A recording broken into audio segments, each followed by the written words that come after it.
Robin Rogers has a mountain of work ahead of him. 3 decades worth of sheep dung, about 60 tonnes to move.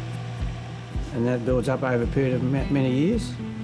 And then some farmers can clean it out themselves, but most farmers are either too busy or they're put in a too hard basket, so they contact a bloke like me. Robin's custom-designed scoop has a telescopic arm that can probe up to 40 metres under the shed. It's hard work with machines, but it's easier than doing it all by hand. But this stuff can get pretty crusty and hard to shift, and the machine can't do it all. So that means crawling under and clawing away with tools, a bit like a horizontal chimney sweep. Well, I'm doing a job that not many people like doing. It's working under a tune shed, cleaning it out. I've been doing this for 18 years now, and yeah, I don't mind it. Usually, it's the 71-year-old who goes where only the bravest fear to crawl. Today, Robin has an apprentice. Nimble 14-year-old grandson, Archie, is helping out. Well, I've been under the shed, scraping all the poo to the scraper, so the scraper can get it. And yeah, I just put it in the line where the scraper goes. He's up and coming young fella. He's going to be a good worker. So yeah, it's good to see. It's good to work with your family. Yeah. Yeah, you go right to the end, Archie, and just scratch the end back. Yeah. And watch the scraper as it fills up and goes backwards. Yeah. It looked pretty hot and dusty down there. What was it like underneath there? Yeah, it gets a bit dusty under there sometimes. Robin's wife, Cecilia, admits being under the floor can feel horribly claustrophobic. I just feel like I can't breathe, so I can do outside, like putting all that together when he pulled it all out, but not under the shed, because it's good business, but yeah, it's hard work. I'm not gonna go back under the shed. That's Robin's job now. You got the elements, you got either really stinking hot weather, or you got cold and wet and windy, you got to put up with that. And then you come across the odd snakes under a shooting shed when you're under there. So that's a bit of a challenge, you've got to respect them. And you work, at the best of times, you're working in a sheep shed. So, you've got to be able to put up with all that to be able to keep doing it.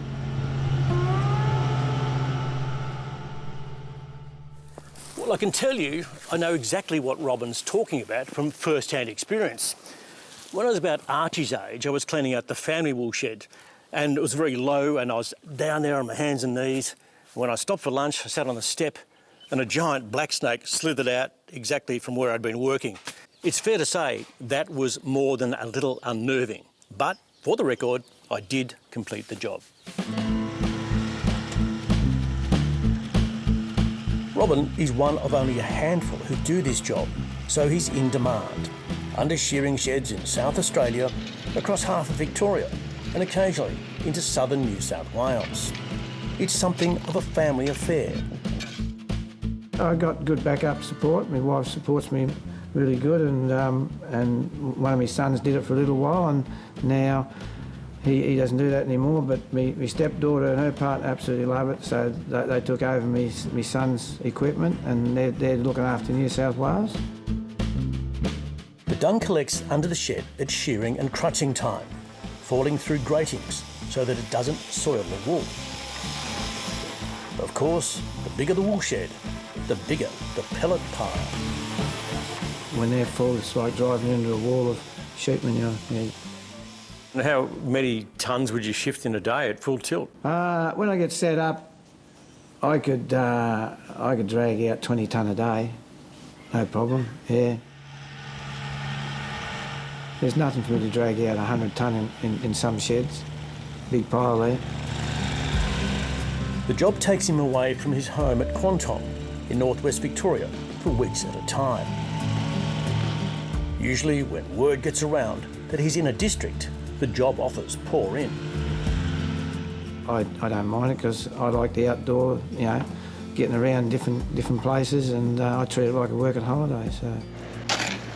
Even this job has its perks. if you're touring around Australia, you wouldn't see some of the country that I see. Yeah, meet a lot of good people, yeah. I'm a bit like a gypsy lifestyle, and moving around all the time. I like that. Robin Rogers has always thrived on hard work. He left school at 15, worked as a roustabout in woolsheds, then spent almost 40 years as a shearer. For 37 years I was on the handpiece and I thought I enjoyed it, yeah. Yeah, I was sure for some people for 15, 20 years. I had I always built up a good relationship with the farmers, and that's what made this job easier. I was still relating to farmers, and it just slotted in to what I was used to. He prefers to camp close to his work, and he's mostly alone, though Cecilia keeps him company some of the time. So I got everything here. It's a home away from home. I even got my satellite TV. I got the works. So, I mean, it's got to be, otherwise you wouldn't do it. Some undershed cleaners use a giant industrial vacuum. The vacuum cleaners are all right, but they find it hard to get the lumpy stuff out, like the stuff that's gone hard. They can't get that out, and if it's wet, they can't get that out because it just blocks their tube up. So Robin prefers mechanical means. And what happens to this rich organic material? Some farmers never touch the poo pile. Others make good use of this wonderful fertiliser. Stuff I drag out's been there for probably 30 years, so that's composted. The top bit's pebbly, but you can't separate it. But the composted stuff, it's that good. You plant a 4-inch nail and you grow a crowbar. It's that good, you know, it's really good stuff.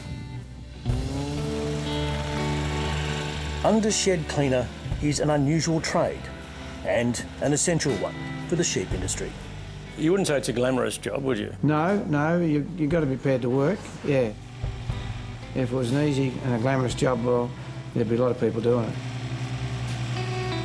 Yeah, he knows what he's doing, and he loves the job. Sense of satisfaction of a job well done, a day's work. So this is the hardest bit, scratching up around the stumps. It's quite simple, just take pride in what you do. That's basically it.